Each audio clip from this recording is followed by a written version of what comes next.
Rumah Superlink bawah 900,000 sahaja dekat tengah Bandar Shah Alam. Jom kita tengok. Hari ni I berada dekat sebuah projek baru kita yang dah siap dah pun, tinggal tengah tunggu kunci je ni. Dalam masa terdekat, rumah ni terletak di Shah Alam, tengah bandar, sebelah Seksyen 7 dekat dengan ICT Shah Alam juga, dekat dengan sebelah Eco Gardens. Nak ke Sedia Alam pun sangat-sangat dekat. Projek ni dah completed. So saya untuk korang yang mencari rumah, dah siap, tinggal nak masuk sahaja, tak nak tunggu lama-lama. Boleh tengok projek ni sebab kita ada limited unit lagi available. Unit tengah bawah 900,000 je you all dah dapat dekat tanah Shah Alam. Buka 24, tarik 80 belakang, masih ada tanah 10 kaki. Build up dia 2,400 square feet, 4 bilik awak. 4 bilik, nampak ni? Luas.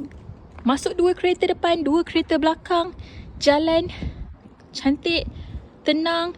Okay, so basically ada lagi beberapa unit lagi. Last call untuk you all yang nak grab. Harga promo kita runtuh ni. Tak pernah lagi harga serendah ini. 896 sahaja untuk row this one. Ada limited unit sahaja lagi. 2 unit macam tu sahaja. Okay, so kalau you all nak tahu, nak tengok projek ni, boleh roger I. Kita boleh tengok unit, actual unit dekat tapak projek terus. Tekan link dekat bio.